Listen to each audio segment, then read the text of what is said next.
now. I am a witch. A real... Hollywood's golden age produced countless talented performers, but few managed to transcend their era with the grace and lasting impact of true legends.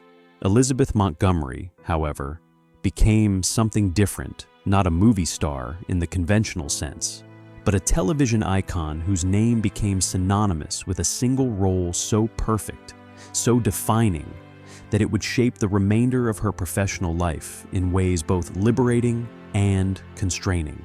Today, we would like to recall the career of Elizabeth Montgomery and understand why, despite achieving immortality through one of television's most beloved characters, her post-peak work remained fragmented and her film ambitions largely unrealized. Montgomery's early career began in the 1950s, a period when television was still finding its footing and few serious actors considered it a legitimate medium. Her father, Robert Montgomery, was a successful film and television actor and director, which gave her access to the industry, but also set expectations that she would establish herself through traditional theatrical means. Her first credited roles were small television appearances and guest spots on anthology series, the kind of work that paid bills but generated no momentum. She appeared on Kraft Television Theater, Robert Montgomery Presents, and various live television dramas,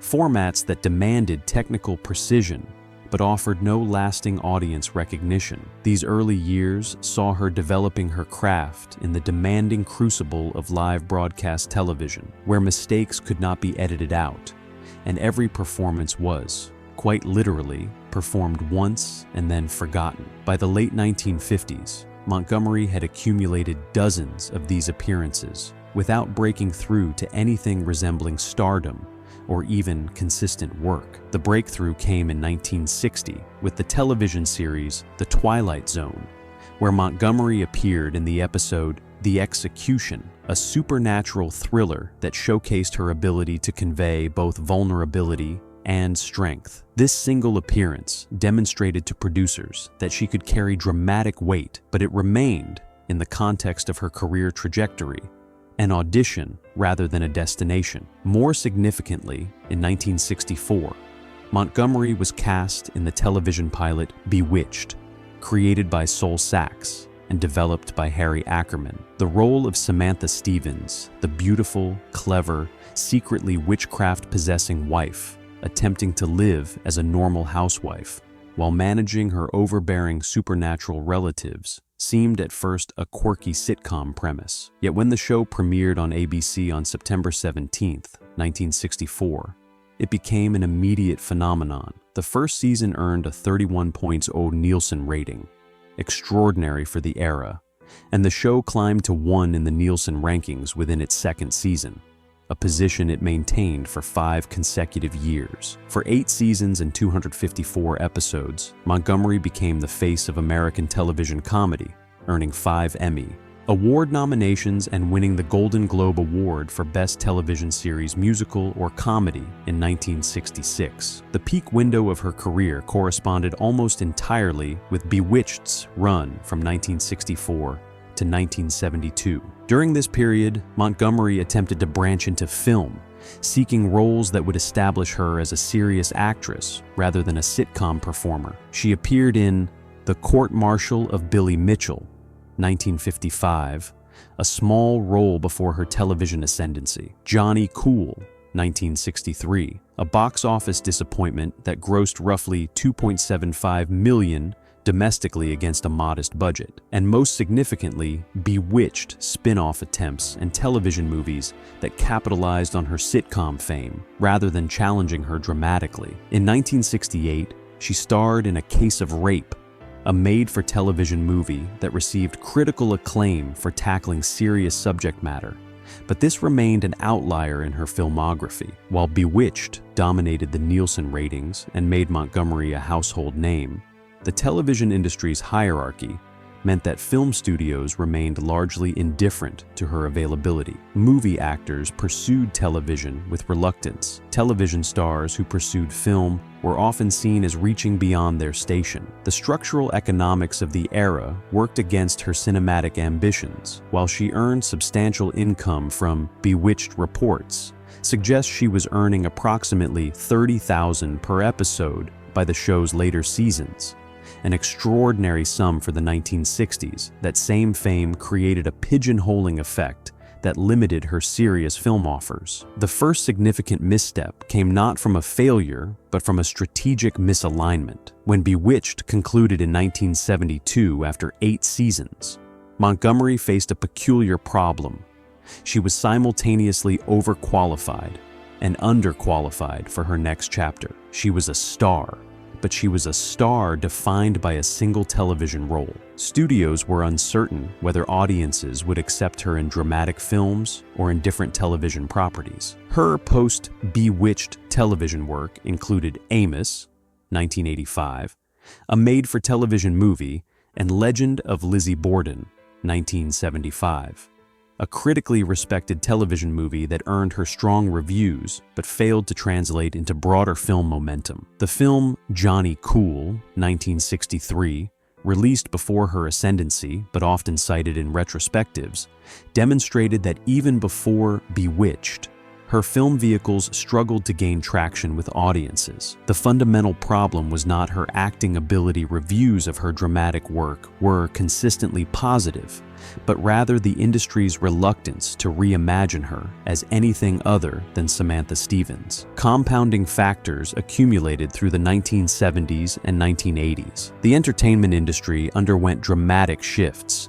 The sitcom format that had made her famous became less culturally dominant, and the television movies that briefly sustained her career faded as cable and streaming eventually transformed viewing habits. Her agent's decisions during the immediate post-Bewitched period favored television work over theatrical films, which kept her visible but in the same medium that had defined her. The Hollywood rumor mill, as documented in various entertainment histories, suggested that Montgomery preferred selective work and family time over the demanding schedule of consistent film production claims that Montgomery herself never disputed, instead suggesting that she valued quality of life over quantity of work. Unlike some of her contemporaries, who aggressively pursued career rehabilitation through varied roles, Montgomery seemed to accept her television legacy rather than fight it. Her selective approach to work was either a consequence of limited offers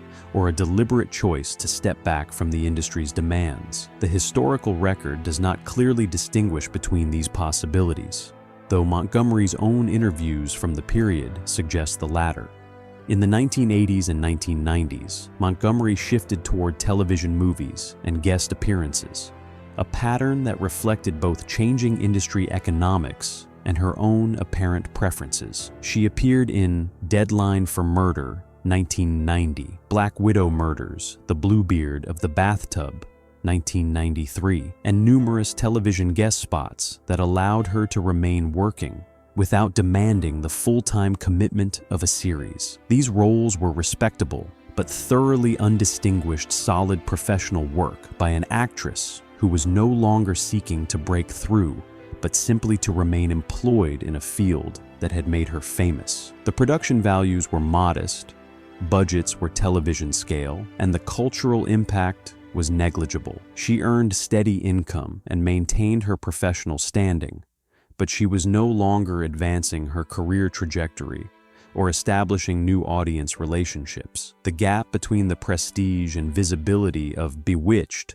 and the direct-to-cable movies that now occupied her filmography was cavernous. A significant hiatus came in the mid-1990s, not as a formal retirement, but as a gradual withdrawal from professional work. Montgomery was diagnosed with cancer in 1995, though the diagnosis was not widely publicized at the time. She continued to work sporadically, but her output diminished considerably. The industry largely ceased casting her, a phenomenon that appears less about age discrimination than about the simple reality that television and film industries tend to forget those who are not actively in circulation. Her last credited acting role was in 1995, and she passed away on May 18, 1995, at the age of 62, from complications related to colorectal cancer. The official announcement came only shortly before her death, shocking fans and industry colleagues who had not realized the severity of her illness. Unlike some of her contemporaries who engineered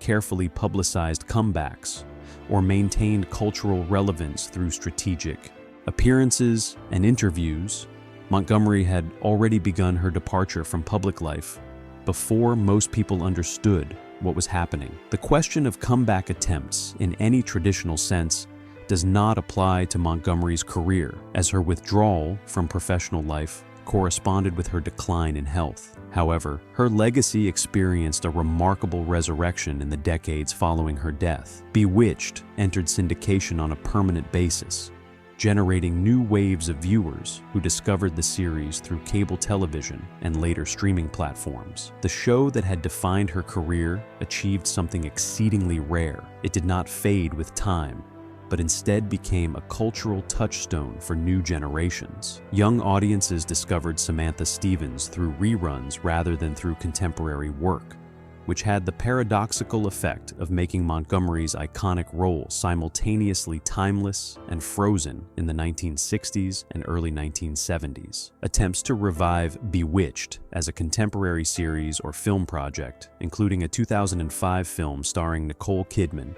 that grossed $63.3 million domestically, but was poorly received by critics who felt it lacked the charm of the original, only reinforced how perfectly calibrated the original performance had been. The 2005 film's moderate commercial success and critical failure demonstrated that Bewitched as a property had value, but Elizabeth Montgomery's interpretation of Samantha had become irreplaceable and, in a sense, the definitive performance of that character across all mediums. Today, Elizabeth Montgomery remains most famous for a single role, a distinction shared by relatively few actors of significant talent. Her career trajectory was not a failure, but rather a peculiar kind of success that became, in some ways, a constraint. She achieved the kind of cultural penetration that most actors spend lifetimes chasing. Yet that very achievement defined and limited her professional options in the decades that followed. Her dramatic television work, particularly Legend of Lizzie Borden, demonstrated substantial acting range, and contemporary critical accounts suggest she brought more nuance and subtlety to roles than her lighter television work might suggest. The Hollywood system of the 1960s and 1970s, which maintained strict hierarchies between film and television work, prevented her from transitioning into serious cinema despite clear talent and demonstrated audience appeal. Her own choices, whether to prioritize family and quality of life over relentless career advancement, remain respectfully ambiguous in the historical record, and she never publicly expressed regret about the path her career took. The verdict on Elizabeth Montgomery's career must acknowledge both what she achieved and what remained incomplete. She created one of the most indelible characters in television history, a role so perfectly executed that it has outlived her by nearly 3 decades and continues to generate new audiences and cultural conversation. That achievement alone places her among the significant entertainers of the 20th century. Yet she remains a cautionary tale about the limits of early television stardom, about the difficulty of transcending a defining role, and about an entertainment industry that often preferred to typecast its stars rather than trust them with new challenges. If she had lived longer and had pursued theatrical film roles with the same dedication that she brought to Bewitched, it is plausible that she could have built a respected film career alongside her television legacy. The role that made her immortal may have also made it impossible for her to become anything else in the eyes of the industry and the public. In the end, Elizabeth Montgomery achieved something rarer than a long career or a varied filmography. She created a character so perfect and so beloved that decades after her death, audiences continue to discover and embrace her work, a form of immortality that only a handful of performers ever attain.